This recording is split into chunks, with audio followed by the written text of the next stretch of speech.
Estamos aquí, Dios, pidiendo tu bendición, tu ayuda, sabiduría, Señor, para poder responder a las preguntas que nuestros hermanos han hecho. Ayúdanos, Señor, a responder conforme a tu palabra, conforme a tu voluntad. Guíanos, danos el entendimiento, la sabiduría, Espíritu Santo. Usted que nos recuerda la palabra que usted ha guardado, Señor, en nuestro corazón. Gracias, bendito Dios, en esta hora. Bendito sea el nombre de Cristo. Dios les bendiga. Pues sentarse. Amén. Y creo que tenemos, gracias hermano, esta es la pregunta. Ok. Bueno, vamos a empezar aquí entonces. Y cuando Adán y Eva cayeron en pecado, ¿de dónde fueron? Es que no entiendo casi, hermano, estaba bastante difícil la letra. ¿Para dónde fueron? ¿Al cielo o al infierno? Oh, bueno, en primer lugar, fueron echados del paraíso, es lo que dice la Biblia, ¿verdad? Fueron echados del paraíso, ya no tenían esa comunión frente a frente con el Señor. Y Adán tuvo que empezar a trabajar. No es que no trabajó en el huerto, porque él siempre estaba trabajando. Lo que pasa es que el huerto producía de una manera diferente, ¿verdad? Él tenía que trabajar más para comer del fruto. No es que no trabajaba, porque algunos dicen, aquí estoy sudando por la culpa de Adán. No, si él trabajó desde antes de que cayera en pecado, de que él fallara, ya trabajaba, poniéndole nombre a los animales, a los árboles y todo, él trabajaba. Pero saliendo del huerto por el pecado, en ese periodo de tiempo, hermano, yo creo que hubo suficiente tiempo para que se arrepintieran. Y ahí nuevamente entra la soberanía de Dios. No sabemos su fin, solamente Dios lo sabe. Hermanos, si nació un hijo después que se acordó de adorar a Dios y que por eso lo mató Caín, es que había cierto temor. ¿Y dónde aprendió él? Pues, ¿verdad? Me imagino que de sus padres. Amén. No sé si el hermano quiere aportar algo con respecto a esta pregunta. ¿Dónde fueron? La Biblia no da mucha explicación, ¿verdad? Nomás habla de los años que vivieron y que fueron echados del huerto del Edén. Sí. Ok. Vamos a ver otra pregunta de internet. Brenda tiene listo el micrófono, ¿verdad? ¿Estamos preparados ahí atrás? ¿Sí? Lea las preguntas que están llegando también. Vamos a ir contestando dos aquí localmente y vamos también allá. Hoy nos vamos a quedar aquí hasta bien tarde, hermano. Vamos a responder todas las preguntas que vengan. Amén, en el nombre de Jesús. Así que ciérrenme la puerta, hermanos, allá. Ok, gloria al Señor. Ok. Perdón. Me gusta, esta pregunta es de Facebook. Me gusta mucho la música de Marcos Witt, pero en los años recientes ha cambiado y dicho cosas que no están de acuerdo a la Biblia. ¿Puedo seguir escuchando las alabanzas de él? Bueno, dijo el Señor que por los frutos los conoceréis, ¿verdad? Ninguna fuente puede dar agua dulce y salada, dice la palabra. Yo creo que el hermano, de verdad que Dios lo usó en grande manera. Lamentablemente, pues, no solo él, sino que muchas personas, y cualquiera que se descuide, se puede apartar del fundamento. Y a esa es una decisión que yo no le puedo decir, hermano, hágalo, sígalo haciendo. Es decisión de cada persona. Y para poder avanzar y preguntar, contestar a la mayoría de preguntas que tenemos, quizás uno solo responda, ¿verdad? Yo voy a decir, leen la pregunta y yo voy a delegar aquí a quien la responda, porque así podemos avanzar. Sé que hay bastantes preguntas. Ya vi que anduvieron ahí levantando bastantes preguntas ahí. Amén. Dios me los bendiga. La canasta que se está pasando es para poner sus preguntas, no es para poner dinero. Es para poner sus preguntas porque algunos han puesto dinero en la canasta. Qué obedientes los hermanos. Dios bendiga a los hermanos de Remanente Fiel. Verdaderamente. Porque quizás se le olvidó ofrendar. También tenemos papeles en blanco. Si usted necesita hacer alguna pregunta y no tiene papel, levánteme su mano y yo llegaré hacia usted. Amén. Para darle un papel. Dios me lo bendiga. Ok. Bueno, damos lectura a una de internet entonces. Una pregunta. La va a contestar hermano Ismael aquí. La que venga. La pregunta, ¿ok? Brenda. Ok. ¿Aló?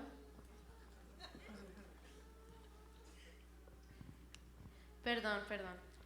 Am, es que hay bastantes preguntas sobre el matrimonio. Se le vas a contestar Sí. al final, ¿verdad? Mire, vamos a contestar al final, pero yo le voy a decir ciertísimamente cuanto a eso. Bíblicamente, bajo la voluntad de Dios, el matrimonio es para los solteros y los viudos. Bíblicamente, bajo la perfecta voluntad de Dios, el matrimonio es para los solteros y los viudos. Todo lo demás ya es buscarle 4 patas al gato, ¿ok? O 5 patas al Hombre y gato. mujer. Ok. Las cosas de Dios son sencillas.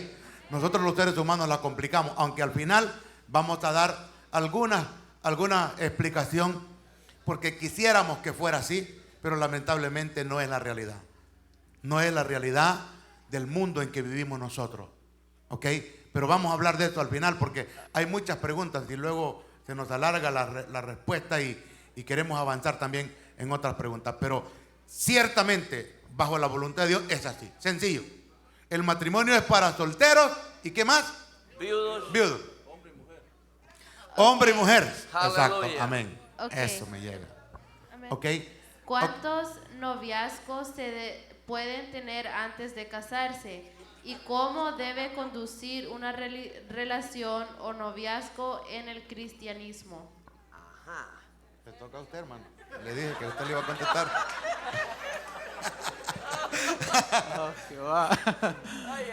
¿Cuántos noviazgos se puede tener en el cristianismo? Dice la pregunta, ¿correcto? Antes de casarse y cómo se debe conducir el noviazgo Bueno, cristiano. creo que en el noviazgo, en el cristianismo, son cosas serias. Entonces, yo pienso que de orar, buscar la voluntad de Dios, y si encontramos ese punto, yo creo que solo un noviazgo se puede tener, si fue la voluntad de Dios. Lo que pasa es que ahí entra también la situación o lo que se dice comúnmente, que los picaflor, ¿no? Que andan aquí y allá. Entonces, si es una persona así, creo que no está preparada para emprender un noviazgo. Gracias, hermano. Dios lo bendiga. Dan ganas de seguir con la pregunta, ¿verdad? Sí. Bueno, la verdad es que yo creo, hermano, que 2 personas ya maduras, bien espirituales, que van a empezar un noviazgo, es porque saben lo que van a hacer, ¿verdad? Y tener cuántos noviazgos debe tener, no hay, o sea, no hay un límite o decir uno solo, porque yo he visto casos, ¿verdad? De personas que pareciera ser que van a llegar a un matrimonio y al final pues no se comprenden. Y yo no veo nada de malo, porque es mejor que se arrepientan antes y no vayan a desgraciar sus vidas después, ¿verdad? No se comprendieron, tuvieron cosas que no se entendieron, cada quien por su lado. Y yo de verdad no veo nada de mal también de que la persona pues empiece un noviazgo nuevo. Porque si no se entendió con una relación, no hubo comprensión y se separaron, no se puede quedar sola porque, ¿verdad? Tiene que... Pero la verdad que una persona madura en el Señor tiene que saber para empezar un noviazgo. Porque el noviazgo lo va a iniciar con la plena intención de que van a llegar a un matrimonio. Amén. Amén, amén, hermano. Amén. Leemos uno acá. Sí. Amén. Dice, Dios les bendiga. ¿De qué ejército habla Génesis 2:1? Dice la palabra ahí, fueron pues acabados los cielos y la tierra y todo el ejército de ellos. La pregunta es, ¿de qué ejército habla acá? ¿Qué ejércitos? La pregunta dice, ¿de qué ejército habla Génesis 2:1? Y Génesis 2:1 dice, fueron pues acabados los cielos y la tierra y todo el ejército de ellos. La pregunta es, ¿qué ejército es este? Ejércitos angelicales, celestiales, porque recuerde que lo que dice Efesios capítulo 6, ¿verdad? Que no tenemos lucha contra sangre y carne, sino contra huestes celestiales. Entonces son ejércitos en los cielos, en los aires. Se puede referir a eso también, aunque pues yo creo que mejor pasamos a otra pregunta también. Amén. Ok. Cuando yo voy a presentar un ayuno a Dios, tengo que cuidarme, dice, a que no haya intimidades con mi pareja.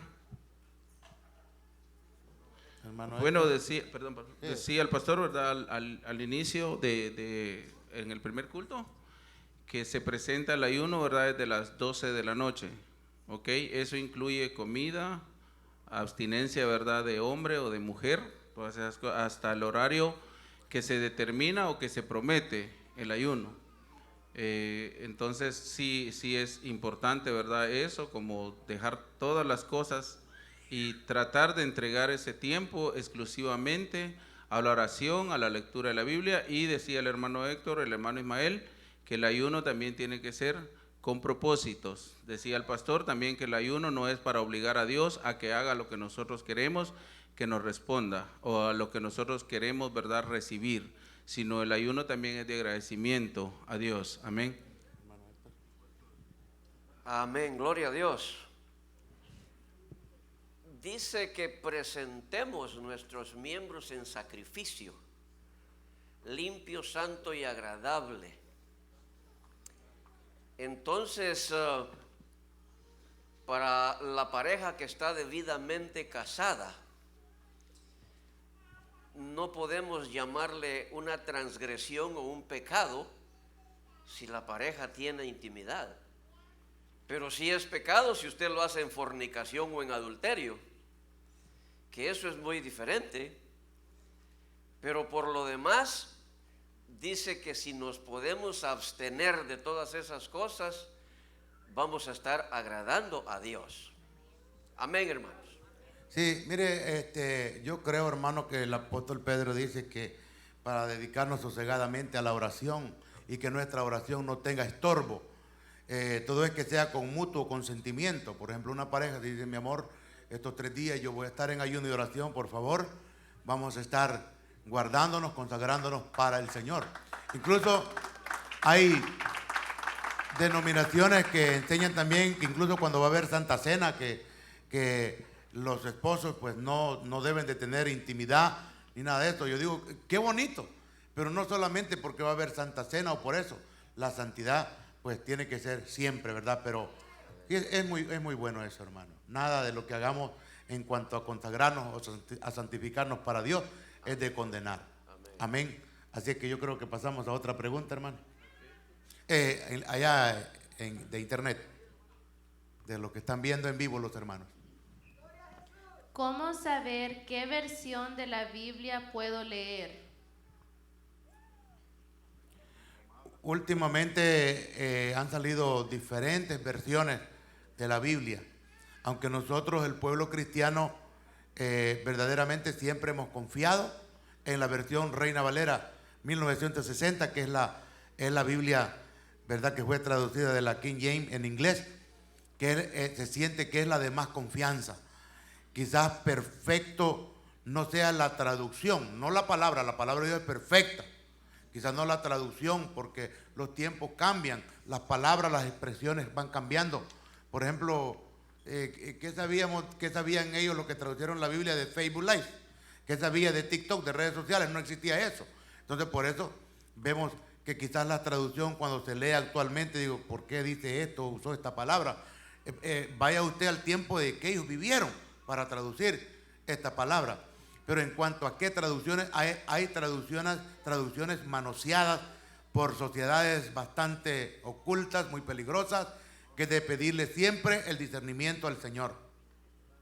Por ejemplo, se ha hablado bastante de la nueva versión internacional, que ha sido mutilada en muchos versículos de la palabra del Señor. Muchas palabras no están, muchas palabras que contiene la Reina Valera, que por ejemplo Romanos, ¿verdad? El Romano capítulo 8, que dice que ninguna condenación hay para los que están en Cristo Jesús, y nos dice los que no andan conforme a la carne, eso se ha quitado.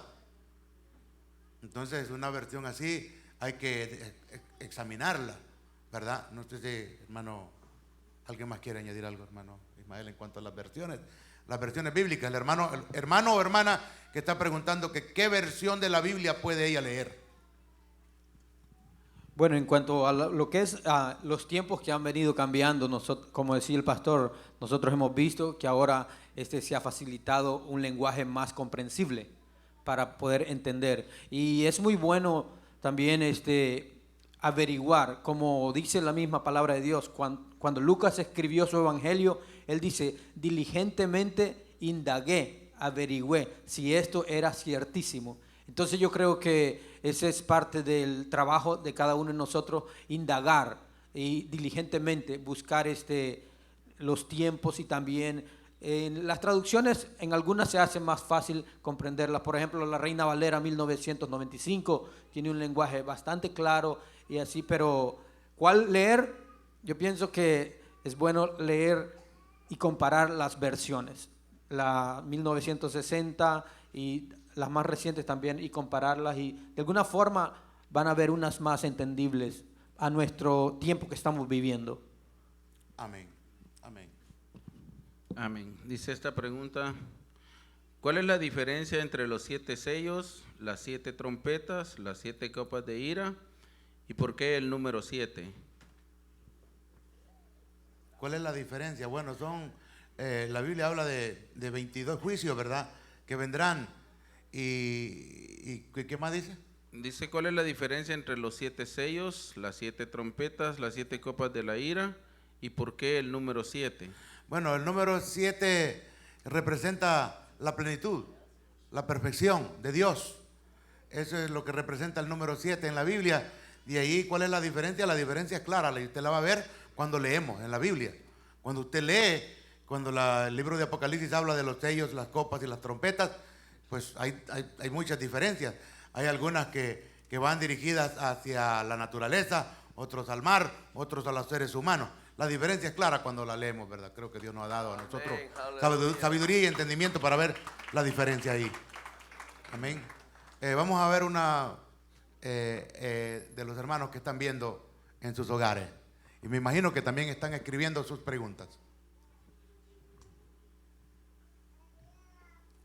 Perdón, where's the question? Oh. ¿Las personas se pueden volver a bautizar? Decidió a los 10 años, pero no se acuerda muy bien. Ahora es adulto y quiere pasar las aguas bautismales.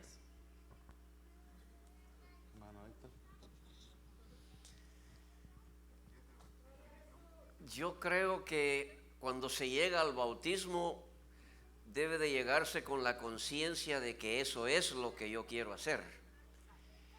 Y por eso es que normalmente a un niño de 10 años no se le debe bautizar, sino hasta que él ya tiene una conciencia formada que verdaderamente él quiere llegar a las aguas bautismales, porque es una decisión que va a tomar con la conciencia, sabiendo lo que está haciendo, por qué lo está haciendo, y que eso va a llenar sus expectativas espirituales para agradar a Dios primeramente, ¿verdad? Porque el bautismo que nos dieron cuando nos bautizaron sin preguntarnos si estábamos de acuerdo, eso no cuenta. Pero ya en el Evangelio de Cristo, en la iglesia cristiana evangélica, bueno fuera que los padres tengan esa conciencia y hablar con su hijo, porque los niños van a tener por emoción el bautizarse cuando tienen aún 9, 10 años de edad. Pero al bautismo debe de llegarse con el propósito que mueve el corazón del ser humano, en este caso de un jovencito, y mejor si es de los 12 años en adelante, cuando ya tiene una conciencia del paso que va a dar. Amén. Amén. Sí, hermanos, ¿verdad? El bautismo pues es algo, digamos, parecido al matrimonio, ¿verdad? Es un paso que se debe dar con seguridad de lo que uno está haciendo, ¿verdad? Nosotros vemos, por ejemplo, acá, es bien importante también lo que el pastor hace, ¿verdad? Acá es darle las clases de enseñanzas de bautismo a las personas para que tengan claro en su mente qué es lo que están haciendo, y tratar de no confundir a las personas, hermano, porque, por ejemplo, a mí me preguntaba alguien que es inconverso, ¿verdad? No es cristiano, pero él me decía que a su hija le dijeron que al bautizarse se bautizaba para ejercer privilegios, y es algo que tampoco es cierto. Claro, eso es un paso, pero también no porque se bautizó y si no digamos así, se porta bien, no se le van a dar privilegios. Entonces todo eso la gente tiene que tener claro, no confundirlo, porque si se les enseña una cosa, los niños ven acá, por ejemplo, los niños de la iglesia, cuando están allá en los bautismos, algunas veces, ellos se ponen a jugar de bautizar, ¿verdad? Porque como decía el hermano Héctor, ellos también quieren hacerlo.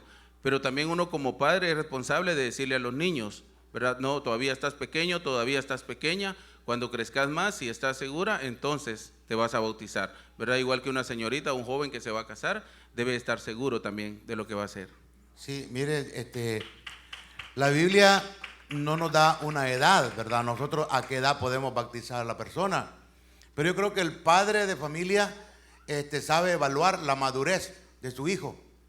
Si es muy infantil, muy niño, no, yo creo que menor de 12 años, yo pienso que no, ¿verdad? No se debe de bautizar porque surge lo que la pregunta, a lo que están haciendo la pregunta, que no se acuerda y la persona cuando ve el bautismo tan bonito y quizás la persona se fue al mundo y se reconcilió y siente ese gozo y mire esos bautismos y él siente que no se ha bautizado y quiere volver a bautizarse.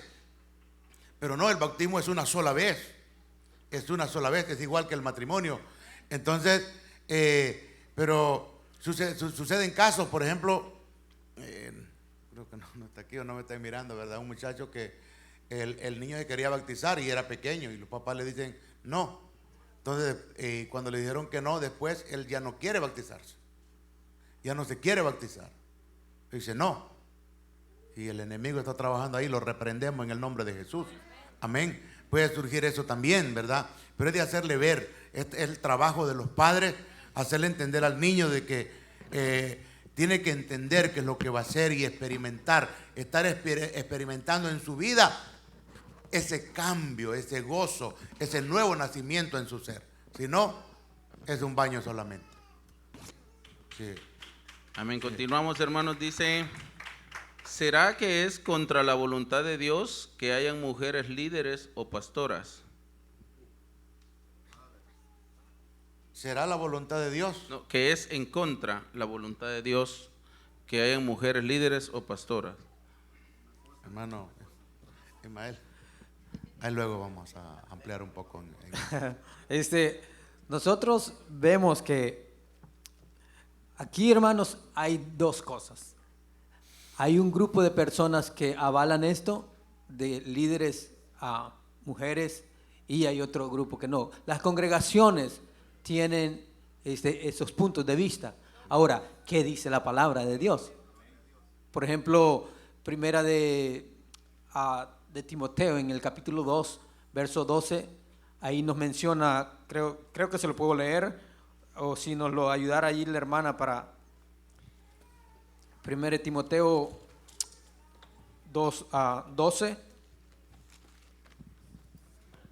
que dice ahí, porque no permito a la mujer enseñar ni ejercer dominio sobre el hombre, sino de estar en silencio, porque Adán fue formado primero, después Eva. Ok, la pregunta termina diciendo si puede ser pastora. De acuerdo al versículo acá, no.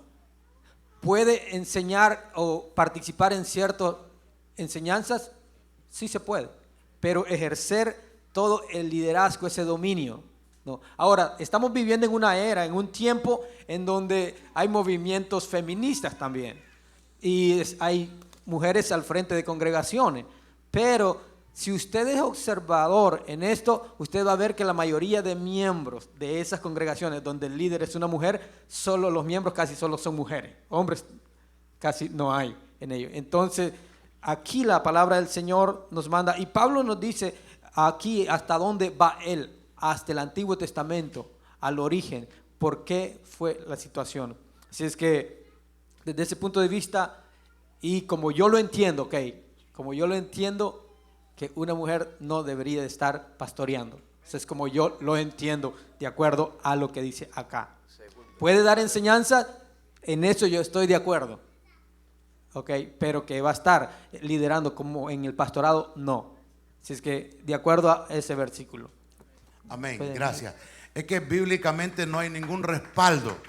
No hay ningún respaldo bíblico para que una mujer sea pastora.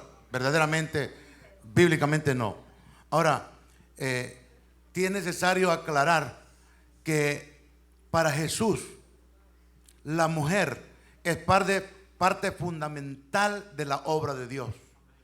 Casi que yo me atrevo a decir que sin las mujeres, la iglesia, ¿qué sería la iglesia sin mujeres? O sea, la mujer nunca tiene que sentirse que es menos. La mujer es un pilar fundamental en la obra de Dios. Aleluya. En el ministerio de Cristo, aquellas mujeres andaban con los apóstoles que para prepararles su ropa, su comida, están ahí. Las mujeres estaban ahí para ayudar, motivarlos. Es más, ¿quiénes fueron a quien el Señor se les presentó primero después de resucitado? A las mujeres. Porque ellas tenían ese anhelo de ir a la tumba a ungir el cuerpo de Jesús. Y en toda iglesia donde hay mujeres esforzadas, trabajadoras, son obras estables, son obras bendecidas. Pero de allí a que la mujer ejerza un pastorado, la Biblia no lo aprueba. Que la mujer puede predicar, por supuesto que la mujer puede predicar. La mujer puede ir a evangelizar. Cristo habló con la samaritana y a todos les decía: ve y cuenta lo que Cristo ha hecho por ti, lo que Dios ha hecho contigo. La mujer samaritana fue y predicó todo Decápolis, ciudades enteras. Ella fue a testificar de Cristo. Pero la Biblia, hermano, no la podemos cambiar nosotros, ¿verdad? Dios no llamó a una mujer para ejercer el liderazgo, para sacar a su pueblo de Egipto, como sacerdote tampoco.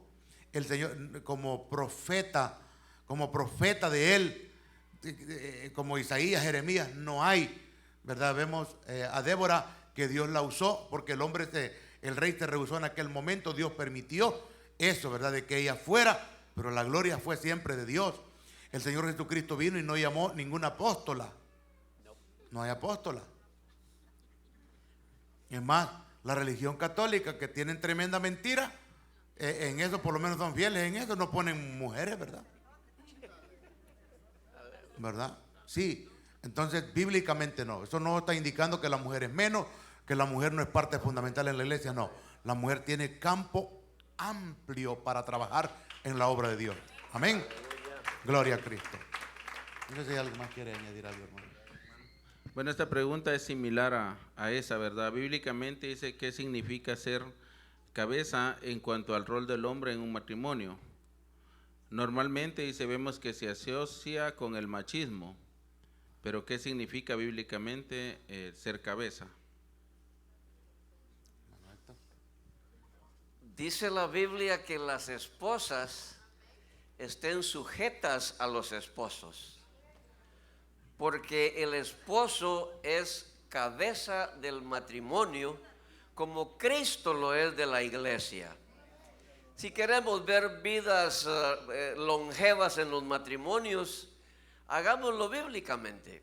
Y no estamos hablando de machismo, estamos hablando de que la esposa tiene privilegios en su casa, no así la autoridad para tomar decisiones perjudiciales para el matrimonio, a donde va a haber un esposo airado, molesto, enojado, y va a haber problema, ¿verdad? Pero si la esposa reconoce al sacerdote de su matrimonio, en este caso el esposo, va a ser un matrimonio bendecido, porque basados a la experiencia, nosotros hemos visto matrimonios a donde el hombre ha dicho que le hubiera valido más casarse con el diablo, y suena feo eso, ¿verdad? Pero el matrimonio que Dios estableció entre un hombre y una mujer pone al hombre como la cabeza de la casa, como la cabeza del hogar. Ahora, tiene que ser un hombre en el sentido de la palabra, que toma cuidado de su casa, de las necesidades de su casa, y no va a ser un mantenido. En otras palabras, un haragán, ¿verdad? Porque a ese Dios no le ha dado ninguna autoridad. Se va a quedar sin Beatriz y sin el retrato, ¿verdad? Porque esa esposa va a dar la vuelta y se va a ir con toda la solvencia del caso. Ese es mi concepto bíblico y a la vez personal. Amén. Está interesante la pregunta que hace el hermano o hermana, ¿verdad? De que eso de ser cabeza se asocia con el machismo, lo cual es verdad. Que muchos se quieren aprovechar de decir, no, aquí el que mando soy yo, dice el Señor que yo soy la cabeza y tú tienes que hacer lo que yo digo y que tú te tienes que someter. ¿Verdad? Pero ¿eso es lo que dice Dios? No. No. El Señor dice que el hombre tiene que tratar a la mujer como a vaso más frágil, con ternura, con amor. Cuando la Biblia dice que es cabeza, es que va a dirigir, va a ser el que va a ir al frente, dando el ejemplo como sacerdote de la casa. Pero ¿qué sucede muchas veces? La irresponsabilidad de muchos hombres, no tomar el rol que tiene que tener en un matrimonio. Pues ¿qué va a hacer una mujer si ama a su familia, si ama a sus hijos, y si ver un vago que es irresponsable con sus hijos, que no se fijó con quién se metió, es un haragán, un borracho, un drogadicto? Pues ¿qué va a hacer la mujer? Trabajar y agarrar la rienda de esa familia. No va, la mujer sabia, la mujer esforzada no va a dejar perecer a su familia, que es lo que estamos viendo en este último tiempo, pues. ¿Verdad? Pero no, la Biblia no aprueba el machismo o maltratar a la mujer, jamás. No, pero también hay mujeres que se aprovechan del hombre. Ahí tiene que ser la mujer del Proverbio 31, saber guiar a su esposo para que este hombre dé la palabra, y Dios va a bendecir ese matrimonio. Porque yo lo he dicho y lo sostengo por la experiencia que yo he visto. En todo matrimonio donde la mujer manda, quien paga la consecuencia son los hijos. Escuche bien. Y observe a su alrededor, familias, personas que usted conozca, donde la mujer manda, vea el resultado y se refleja en la misma familia, en los mismos hijos. Y es lamentable, hermano, eso. Porque la mujer quiere ejercer control, a veces la madre es más alcahueta, y aquí aprovecho para darle un consejo a toda madre. Los muchachos, especialmente las muchachas, saben que su mamá las puede comprender, y si la muchacha mete la pata, como decimos, comete error, va donde la mamá y le dice, pero no le vayas a decir a mi papá. Y la mamá empieza a encubrirle, no se lo cuenta. Fatal error. Tiene que haber comunión. ¿Quién es la cabeza? El esposo. ¿Y tiene que saberlo la cabeza o no? Tiene que saberlo. ¿Verdad? Aunque sea duro. ¿Y por qué no se lo quiere decir? ¿O por qué la muchacha o el muchacho no quiere que lo sepa el papá? Porque sabe cuál va a ser el resultado. ¿Verdad? El sacerdote corrige. Hermano, nosotros los seres humanos necesitamos el rigor. Porque si un hombre no se pone bien los pantalones en un hogar para corregir a su hijo, nosotros los seres humanos, si se nos deja sin corrección, vamos a actuar como una bestia. Así sinceramente se lo digo. ¿Verdad? Por eso necesitamos eso. Pero el ser cabeza no indica, hermano, que yo voy a estar pisoteando encima de mi esposa, encima de mis hijos. No. Es saber ocupar los roles en el hogar. Aleluya. Amén. Eso, hermano Ismael, no sé si quiere aportar algo con respecto a eso. Amén. Gloria a Dios. Bueno, vamos a la televisión. Aleluya. Los que están viendo. Quiero terminar con el tema del bautismo, porque lo voy a decir todos porque hay bastantes preguntas sobre el bautismo. Ok.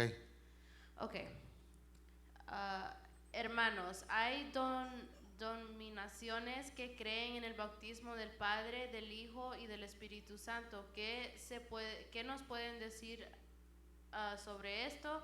Y la otra es, hermanos, yo fui bautizada en la católica cuando era bebé. Ahora soy cristiana y me quiero bautizar en las aguas. ¿Es pecado? No, usted al contrario necesita bautizarse. Porque usted no se bautizó, la bautizaron. No le pidieron permiso. Sí, en el primer bautismo que haya en su iglesia, usted necesita bautizarse. Porque el bautismo es para los arrepentidos.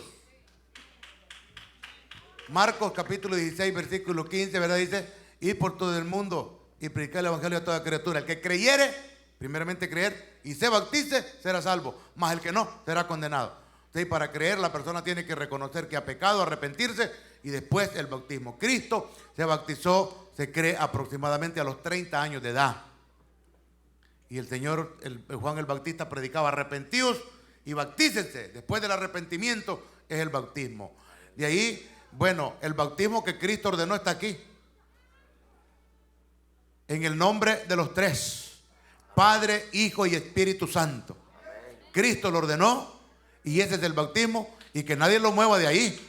Aleluya. Porque ahí se levantan y hablan, hermano, pero déjenlos, son peleoneros y no, ya están, hermano, poniendo por encima el bautismo, ¿verdad? Del sacrificio de Cristo y muchas cosas. Están como, se vuelven casi como el católico, ¿verdad? Que dice que se bautizó, es católico porque se bautizó. ¿Cree que porque se bautizó va a ser salvo solo por el bautismo? No.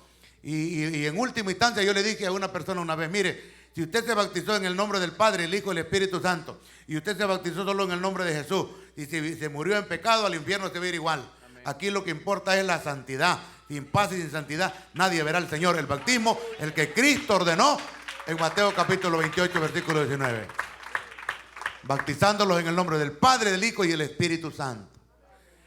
Y dijo Cristo: aquí voy a estar con ustedes todos los días hasta el fin del mundo. Hermano, es exactamente cómo se tiene que oficiar el bautismo. Es en el nombre del Padre, del Hijo y del Espíritu Santo. Jesucristo lo ordenó, y ahí surgirán diferentes personas diciendo todo lo contrario, pero nosotros vemos acá bíblicamente en Mateo que ahí está la forma como Dios dejó que se debe de bautizar. amén. Amén. ¿Hay otra pregunta, Brenda? Como cristianos debemos creer en la creación antes de Adán y Eva. Los dinosaurios vivieron antes de esa época. ¿Qué nos puede decir sobre eso? Bueno, como cristianos nosotros debemos de creer lo que está escrito en la Biblia. Dice la palabra que no podemos añadirle ni quitarle. Han sacado tantas cosas, tantas teorías, ¿verdad? Que dicen los antediluvianos o los anti, ¿cómo le diga? Preadámicos, sí, los preadámicos, ¿verdad? Porque la Biblia dice claramente que la tierra estaba desordenada y vacía y que existió anteriormente. Posiblemente sí, pero eso, hermano, esto sale sobrando. Eso a nosotros no nos interesa, porque Dios vive en la eternidad. Los ángeles, la caída del diablo, los demonios y todo esto existió, pero nosotros desde Génesis para adelante. Lo de atrás, hermano, yo creo que no andemos buscando, ¿verdad? Ahí las cosas. Sí, entonces, esto es lo que yo pienso. Que no hay que complicarnos, hermano. El evangelio es sencillo, no es complicado, ¿verdad? No es de interpretación privada, como dice la palabra del Señor. No sé si alguien más quiere añadir a eso, hermano. Porque sí ha salido corriente bastante fuerte en eso de los preadámicos, ¿sí?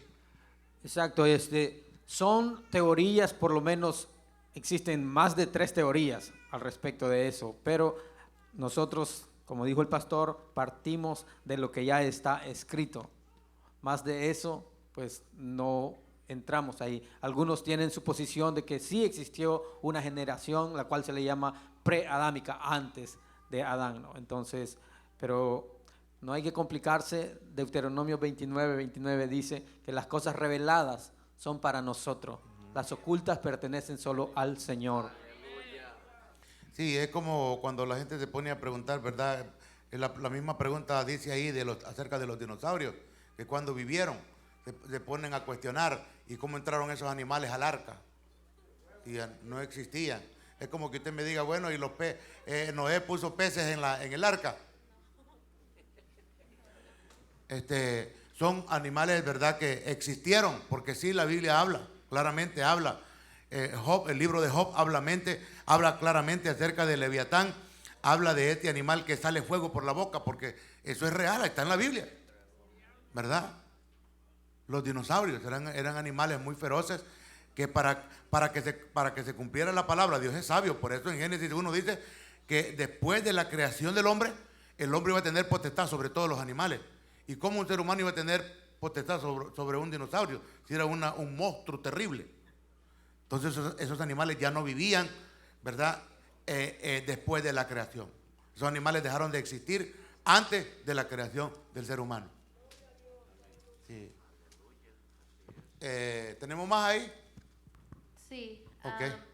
¿Cómo explicar la Trinidad a los inconversos o amigos que no tienen conocimiento de Dios? ¿Cómo se le puede explicar? Es la pregunta a un inconverso la Trinidad. Sí. Primero, un tema de esos, de la Trinidad, no se le puede estar tratando de explicar a un inconverso porque no tiene el conocimiento, y también las cosas espirituales las entienden los espirituales. Por eso las congregaciones tenemos esa responsabilidad de dar ese tipo de enseñanzas y a los miembros de la congregación. Si yo me pongo a dar doctrina allá afuera a un inconverso, él no va a entender nada de eso. Así es que no se le puede explicar de esa forma. Tendría que venir a aceptar a Cristo. Lo primero que debe de hacer, aceptar a Cristo, y luego empezar a conocer al Señor a través de la lectura de la palabra, que esas son doctrinas fundamentales del Evangelio. Entonces, de esa forma, pues, no se le podría explicar a una persona inconversa. ¿Quieren abundar algo o avanzamos con otra pregunta? Amén. Sí, yo La solo próxima así la va a una- contestar hermano Héctor. Ok, Una la que anécdota, venga. ¿verdad? La que venga. En una ocasión alguien me preguntó a mí que si yo le podía explicar la Trinidad, lo de la Trinidad, y le dije yo que lo de la Trinidad era bien fácil de entender. De verdad me dijo, sí, le dije, lo difícil es explicarlo. Entonces, como dice el hermano, ¿verdad? Primero hay que entregarse a Cristo, y luego, hermano, las cosas, ¿verdad? Vienen ya, como dice la palabra, por añadidura. Y una de las cosas, pues, primordiales, ¿verdad? Es eso, entender, hermano, nosotros en qué y en quién creemos. Amén. Ok, hermano Héctor, le voy a buscar la más difícil. Dice, hermano Héctor, ¿qué significa cuando la Biblia dice que la fe sin obras es muerta? Ay, el apóstol Santiago. Muéstrame tus obras sin tu fe, o muéstrame tu fe sin obras. Dice el apóstol Santiago también que si yo teniendo para darle una bendición a un necesitado, solamente le digo que Dios te bendiga, y ojalá que alguien te dé una bendición allá adelante, pudiendo hacerlo yo, eso no es aceptable para Dios. Porque si profesamos creer en Dios, si tenemos fe en Dios, Dios ha dicho que debemos ayudar al necesitado. Lamentablemente algunas veces hay personajes aprovechados que, siendo haragancísimos, no quieren esforzarse en nada y ven a la iglesia como la piscina adecuada para que nade el pez que no quiere buscar el agua porque ya encontró ahí lo fácil. Pero la fe sin obras es muerta, porque como hijos de Dios tenemos la responsabilidad grande de cumplir con las ordenanzas del Señor, de ayudar al menesteroso, de darle pan al hambriento. El mismo Señor dice, ¿verdad?, que si tiene 2 túnicas, que le dé una al prójimo. Entonces, esto es lo que se puede interpretar como una fe que es muerta si no hay obra. Pero no equivocar tampoco el término de hacer solo la obra y nuestra fe no existe, nuestra fe no crece. Entonces tienen que ir a la par las dos cosas, la fe y las obras. Es Amén. lo que yo entiendo, amada iglesia. Amén. Fíjate que está interesante la pregunta, ¿verdad? A ver, ¿puede leerla otra vez, hermano?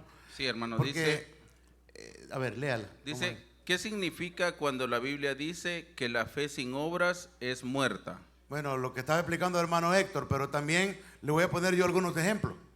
Alguien que dice que tiene fe, que está pidiendo trabajo y no sale a buscarlo. ¿Sí? Amén. Alguien está pidiendo a Dios una novia, pero no busca la novia y no se le declara. Y no paga la cuenta. La fe sin obra. Es que hay que tener fe, pero hay que actuar, hermano. Eso es lo que dice. Nadie puede estar hablando que del cielo va a caer todo. No, eso lo puede hacer solo Dios, que Él con el poder de su palabra dijo y sucedieron las cosas. Como dice el boricua, ¿verdad? El puertorriqueño, orando y con el mazo dando, actuando. Yo Amén. creo que un ejemplo claro, ¿verdad? Sí, de la- hermano, aquí el hermano. Perdón, hermano. Hermano, Disculpe. Después, hermano Juan. el pasaje de Santiago está haciendo énfasis a una fe en la cual tal vez muchos no tienen idea. Por ejemplo, yo le voy a mencionar 3 tipos de fe. La fe salvífica, que se necesita para ser salvo, es creer en el sacrificio del Hijo de Dios. Eso lo dice Juan 3:16. Es la fe salvífica. Okay. Está la fe adquisitiva, que es cuando usted dice, yo tengo fe de que el próximo año yo voy a tener mejor ingreso en mi trabajo, y usted trabaja siendo un mejor empleado, y usted dice, yo tengo la fe de que mi jefe me va a aumentar porque yo estoy dando mi mejor, estoy haciendo lo que me corresponde. Entonces esa es una fe adquisitiva, y eso es cuando uno dice, yo tengo fe. Ahora, existe también lo que es el don de la fe, que es un regalo que Dios le da al cristiano, y por medio de ese regalo, que es el don de fe, usted pone las manos sobre un enfermo y se sana, porque es un regalo que Dios le dio, y ese es el don de la fe. Así es que Santiago menciona lo que dice que la fe sin obras es muerta. No se está refiriendo a la fe salvadora, sino que se está refiriendo más que todo al fruto que debe dar un cristiano, porque el Señor mismo dijo, por sus frutos los van a conocer. Muéstrame que dices que eres cristiano y ves al hermano o al amigo que necesita y no le ayudas, teniendo tu fe es muerta. Entonces, de esa forma, ahora, como le expliqué, la fe salvífica, de lo cual habla Juan 3:16, la fe adquisitiva, cuando usted dice, yo tengo fe de que voy a tener esto para tal fecha, y usted trabaja en eso, está haciendo su trabajo. Entonces, luego lo que es el don de la fe, eso sería lo que le puedo explicar al respecto. Sí, yo solo quería agregar, ¿verdad?, que un ejemplo claro de fe y obras es ver a nuestro padre Abraham, porque Dios le había dicho a él, ¿verdad?, que iba a ser una nación grande de él, y le había dado un hijo, y después se lo pide. Y Abraham en fe, hermanos, él le cree a Dios, ¿verdad? Y usted puede ver ahí la fe de este hombre, y puede ver las obras también, porque él no titubeó, aunque quizás en su corazón, en su mente estuviera destruido, pero él iba a ofrendar a Isaac, ¿verdad? Entonces yo creo que ese es un claro ejemplo, pues, de la fe y las obras. Amén. ¿Leemos de aquí? Sí, de aquí. Ok. Creo que leímos 2 de la Ok, no sé si es unitario, pero está aquí dentro de la iglesia. Gloria a Dios. ¿Por qué cuando leemos la palabra de Dios decimos en el nombre del Padre, Hijo y Espíritu Santo? En la Biblia solo encontramos que todo lo que hagamos sea en el nombre de Jesús. Bueno, cuando leemos la Biblia nosotros vemos cómo Pablo se despedía, ¿verdad? Se despedía de las iglesias. Y él decía en 2 Corintios capítulo 13, vamos a buscar lo que 2 Corintios 13, creo que es el versículo 13 también. ¿Sí? Sí. Entonces, nosotros al decir en el nombre del Padre, del Hijo y del Espíritu Santo, estamos hablando en la plenitud de Dios. ¿Sí? Entonces, sí, hemos tenido hermanos que vienen, ¿verdad? Yo les recomiendo que lea bien la Biblia y que entregue tu corazón al Señor y olvide esas cosas que le enseñaron, porque esos peleoneros que andan por ahí, ¿verdad?, que son unitarios, gente que se van a sembrarle la cizaña solamente a los hermanos que ya son cristianos, ¿verdad? Sí, ellos van a sembrarle la cizaña a los hermanos ya cristianos. No van a buscar las almas perdidas allá afuera. ¿Y cómo te bautizaste tú? Y empiezan a tirarle el veneno. ¿Y cómo leen la Biblia en la iglesia? Usted no tiene que dejarse minar su mente por esa clase de personas. Y el decir en el nombre del Padre, del Hijo y el Espíritu Santo, estamos hablando en la plenitud de Dios. El Espíritu Santo es Dios. Jesús es Dios. El Padre es Dios. No es que creemos en 3 dioses. Eso es lo que los unitarios no pueden entender, que ellos creen que nosotros adoramos 3 dioses. Y nosotros lo tenemos más claro que ellos, quién es Dios. Como dijo el doctor Adrián Royer, él decía, mira, no niegue la Trinidad, no la niegue. Pero él decía, no trates de explicar la Trinidad, perderás la razón. Pero no la niegues, decía él, vas a perder tu alma. Así sencillo él decía, no trates de explicar la Trinidad, vas a perder la razón, pero no la niegues porque vas a perder tu alma. Amén. Voy a leer lo que dice ahí, pastor, dice, bueno, voy a leer desde el 11. Por lo demás, hermanos, dice en 2 Corintios 13, 11, por lo demás, hermanos, tened gozo, perfeccionaos, consolaos, sed de un mismo sentir y vivid en paz. Y el Dios de paz y de amor estará con vosotros. Saludaos unos a otros con ósculo santo, todos los santos os saludan. Y aquí está lo que decía el pastor. El 14, versículo Amén. 14. El 14 dice, la gracia del Señor Jesucristo, el amor de Dios y la comunión del Espíritu Santo sean con todos vosotros. Amén. El apóstol Pablo se despedía así. Y yo no sé cómo, pues estas personas, ¿será que le han quitado la Biblia esto? No entiendo yo. ¿Sí? Entonces, no, pues vamos a continuar. Allá en los de en línea, ¿ok? Ok. ¿Puede describir cómo se comportan los endemoniados cuando oran por ellos? Sí, amén. Bueno, cuando hemos tenido la experiencia de orar por una persona que está poseída por demonios, lo primero es que cuando lo ven a uno, algunos hacen cierto ruido, ¿verdad? O empiezan a gruñir o a sentirse incómodos, a decir que no quieren que oren por ellos, que también a veces el endemoniado, el que está poseído, también se puede dormir, porque es una táctica que usan, ¿verdad? Está dormidito, pobrecito, así que se quede, para los demonios quedarse ahí. Le ponen un sueño terrible a los endemoniados y se duermen, ¿verdad? Y también pueden actuar violentamente. Hay endemoniados que actúan violentamente, pero yo puedo asegurarle que Dios nos ha dado la autoridad. Cristo nos dio la autoridad, porque yo lo he visto, hermano, con mis ojos yo lo he visto, endemoniados que han querido tirarse encima o querer agarrarme así. En el nombre de Jesús te ato, en el nombre de Cristo. Y no pueden ni mover las manos. No pueden ni mover las manos. Pero hay diferentes maneras como puede actuar un endemoniado. Pero así rápidamente, pues el endemoniado se va a negar a que oren por él. Se va a negar a el endemoniado, el que está poseído. Realmente no puede mencionar el nombre de Jesús.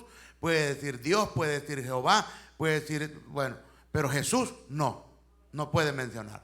Se le enrolla la lengua, no puede mencionarlo, y ahí es donde empieza la guerra de liberación. Orar en el nombre de Cristo, que el Señor libere esa alma. Amén. ¿Sí? ¿Otra más? Ok. Soy recién convertido. Hay iglesias donde veo que la gente se cae y brincan. ¿Cómo saber en qué iglesia puedo congregarme? No sé si esto es bíblico. ¿De dónde él escribe? Bueno, vamos a contestar, pero no sabemos dónde Es está, de hermano. YouTube, era de, Ok. de la transmisión, la Amén. primera. ¿Quién quiere contestar, hermano? Amén. Que si es bíblico el caerse, dice, o saltar. Pues, miren, en la Biblia nosotros vemos personas, por ejemplo, Daniel o Juan, el apóstol dice, cuando lo vi, caí postrado. Algunas iglesias toman eso como referencia para avalar esa clase de prácticas en sus iglesias. Pero muchas veces nosotros lo que vemos en ese ambiente no es algo como Reverencial. exacto, gracias, como reverencia a Dios, como cuando Daniel o Juan tuvieron las experiencias, ¿no? Sino que lo que vemos son desorden. Entonces uno tiene que ver eso, y si es un desorden, pues déjeme decirle, ahí ya queda en decisión personal si usted quiere estar en ese tipo de iglesia. En lo personal, pues yo diría, no, a mí no me gusta las iglesias en donde se golpean entre ellos mismos en las bancas por andar brincando y todo eso. Yo no iría a una iglesia a ser miembro de ahí, personalmente. Y como le digo, ahí es decisión personal de eso. Si es un solo desorden, pues Dios es un Dios de orden. Y qué bueno que él como nuevo, dice en el cristianismo, que recién aceptó a Cristo, está viendo este video y hace esta pregunta bien interesante. ¿Sabe por qué? Porque es el Espíritu Santo que a usted le ha hecho sentir que lo que usted está mirando no es correcto delante de Dios. Eso es bueno, es el genuino Espíritu Santo que lo está guiando. Porque si fuera el caso, como decía hermano Ismael, que cayó como muerto, postrado con rostro en tierra, adorando a Dios, gloria al Señor. Pero si caen de otra manera, brincando de otra manera, no. Porque Jesús no anduvo botando gente. Los apóstoles no anduvieron botando gente. Y hay un pasaje en la Biblia, me lo presenta, porque no lo he leído yo en toda la Biblia, que hayan andado botando gente, pegándola así en la frente, ¡pum!, que caigan para allá. No. Los endemoniados caen así. Eso sí, hemos ido a orar y caen allá, caen así, les caemos encima en el nombre de Jesús para que sean liberados. Aleluya. Pero Cristo y los apóstoles le dijeron, a ti te digo, levántate. Con la mano lo agarraban, lo levantaban ya sano. Eso es lo que hace Dios, ¿verdad? Pero estamos en los últimos tiempos. Nunca olvide que vendrán doctrinas de demonios. Eso dice la palabra de Dios. Falsos maestros que introducirán herejías destructivas entre el pueblo, entre la iglesia del Señor, encubiertamente, tocando las emociones de la gente. Pero Dios ha empezado a guiarle. Lea la Biblia, ore al Señor y Dios va a guiarle a usted. Amén. Gloria a Cristo. Amén, hermano. Yo creo que eso es lo primordial, ¿verdad? Buscar la guianza del Espíritu Santo. Como dice el pastor, y la persona, hermanos, el Espíritu Santo no va a permitir que nos equivoquemos. Él no va a permitir que nos equivoquemos. Bastante todavía. Amén. Y por el tiempo, que ya el tiempo avanza. Aquí dice esta pregunta, ¿de qué se trata el libro de Cantares? Porque algunos dice que es el Señor y la iglesia, otros dicen que son para los matrimonios. Es una ilustración de Cristo, la relación entre la iglesia y el Señor. Es un poema, ¿verdad? De la iglesia enamorada de Cristo, que el Señor nos pide a nosotros en Apocalipsis que no olvidemos ese primer amor. Por eso el libro de Cantares tiene tantos pasajes bonitos que pareciera ser que se le está dedicando a una mujer, pero no es el amor que tiene que tener la iglesia de Cristo con el Mesías, con nuestro Salvador. Amén. Bueno, yo creo, hermano, que no sé cuántas preguntas tenemos en línea. ¿Hay muchas? Sí, hay bastante. No sé cómo hacer, o sea, no vamos a poder contestar a todos. Y queremos pedirle una disculpa a todos los hermanos que escribieron su pregunta y no la hemos respondido, porque necesitaríamos horas y horas para poder responder a todo. Pero sí quisiera, hermano, no dejar pendiente, ¿verdad? Porque van a decir los hermanos, el hermano prometió que iba a decir algo con respecto al recasamiento. Sí, y vamos a dejar estos quizás 10 minutos, ya nos quedan 5 minutos. Hay una pregunta interesante que tal vez Ok, diga. creo que es. Amén. ¿Cómo se decidió qué libros están en la Biblia? Oh, sí, eso se le conoce como el canon bíblico, el más reciente, ¿verdad? Que se refiere al Nuevo Testamento. ¿Qué es un canon? Es una regla para medir o evaluar qué libros iban a entrar en el Nuevo Testamento. Porque cuando la iglesia empezó, habían tantos libros, tantos escritores, falsos maestros, y todos querían poner sus escritos como que eran inspirados del Espíritu Santo. Entonces se usó un método que le llaman canon, una caña, ¿verdad? Y no sé si qué tiempo nos haría falta para esto. Son temas bastante amplios, hermano. Pero se reunieron en Jerusalén y llegaron a un acuerdo de que los libros que iban a ir aquí eran solamente libros inspirados, escritos por los apóstoles que habían visto al Señor, que habían andado con Él. Eso es lo único que iban a ir aquí. Entonces tardó bastante tiempo para que los apóstoles aceptaran a Pablo como un verdadero apóstol, al ver los frutos del apóstol Pablo. La sabiduría que el mismo apóstol Pedro halaga en una de sus cartas, dice, como nuestro amado apóstol Pablo nos ha advertido a nosotros, dice él, nuestro amado Pablo. Entonces aceptaron los escritos de Pablo porque se dieron cuenta que verdaderamente Cristo lo llamó con un propósito. De ningún otro más.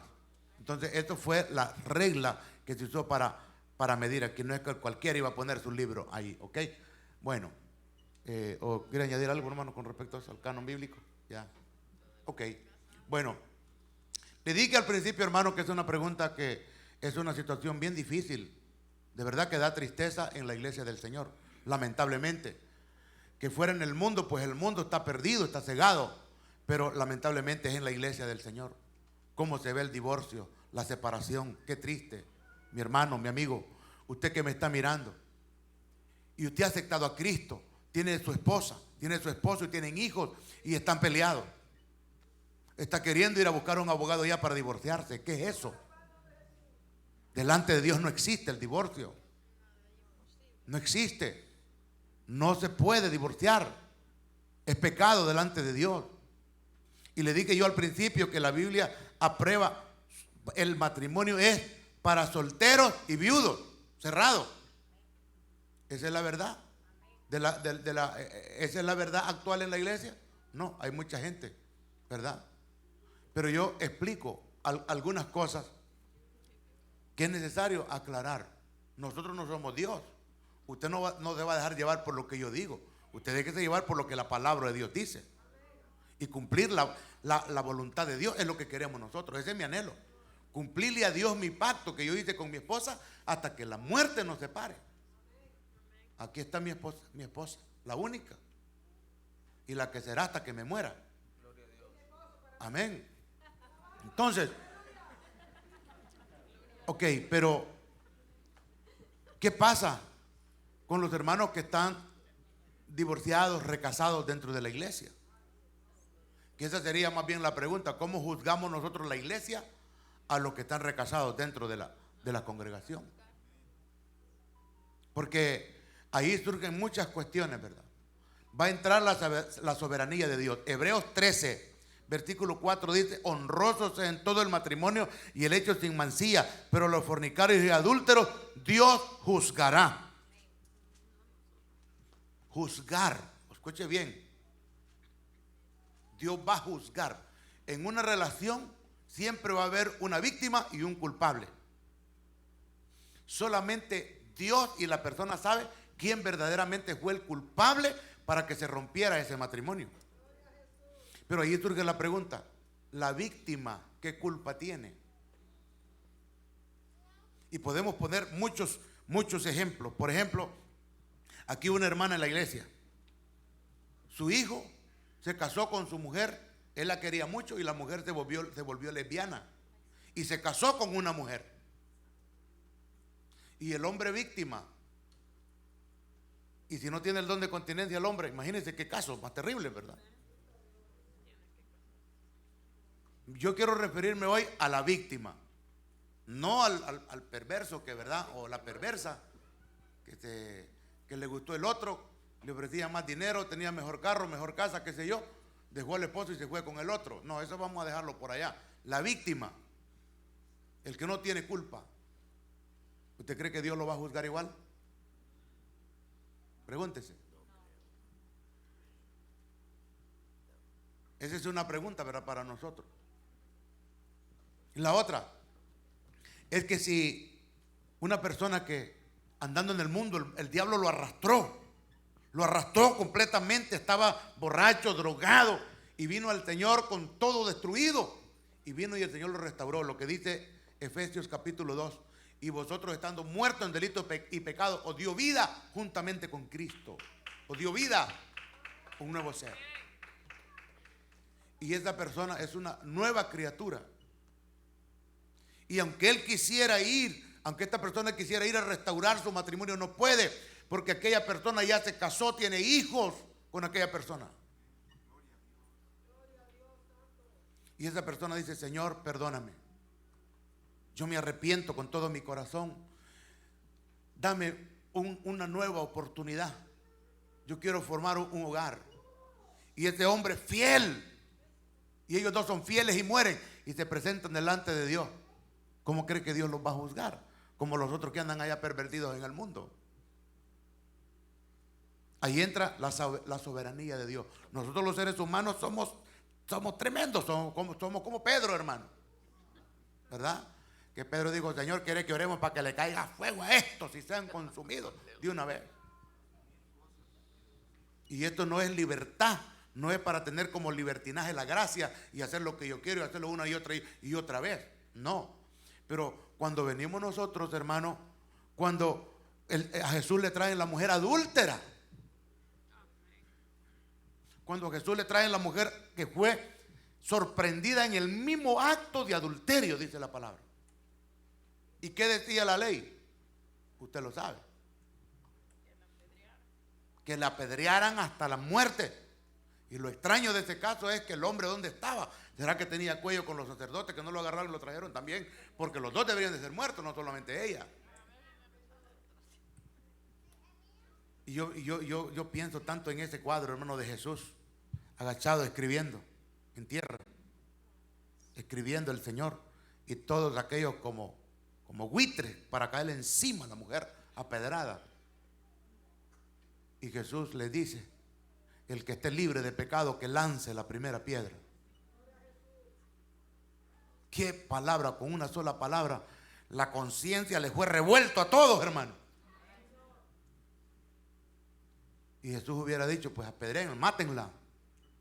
Pero una cosa importante Jesús le dijo, vete y no peques más. Usted no puede ver una oportunidad para aquel que verdaderamente se arrepintió y fue víctima de eso. Pero, hermano, para evitar todas esas preguntas, nosotros vemos, ¿verdad? ¿Y será que yo estoy salvo? ¿Será que yo me voy a condenar? Y tantas preguntas. Especialmente para los que están casados, no anden pensando tonteras de divorciarse, de separarse. Tiene que ser borrada esa cuestión. Pero hay muchos casos en la iglesia. Dios es un Dios de misericordia. Usted que ya está, ¿verdad?, en el Señor. Es lo que yo puedo decir, que Dios es un Dios de oportunidades. Amén.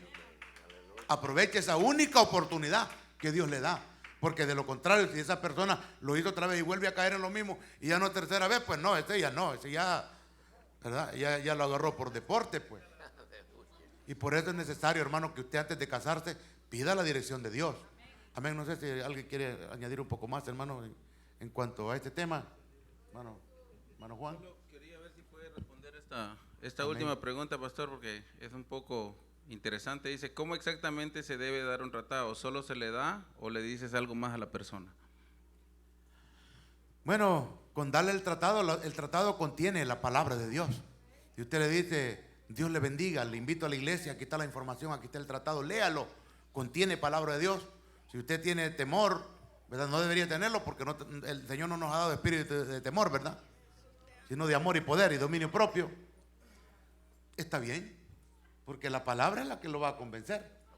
Pero si puede usted hablarle, pues qué bueno, hay personas que lo permiten, otros que no, otros que van corriendo. Pero lo importante es que si usted da el tratado, ahí va la información, ahí va la palabra de Dios. Amén. Sí. Así es, mis hermanos, que confiemos en el Señor, confiemos en Dios, sigamos adelante, matrimonios lindos, como Dios ha mandado aquí a esta iglesia, mantengámonos firmes en el Señor en santidad, amándonos al máximo, las parejas entre hermanos. Gloria al Señor. Vamos a orar para darle gracias al Señor en esta tarde. Bendito Dios, te damos gracias, Dios eterno, en esta tarde maravillosa.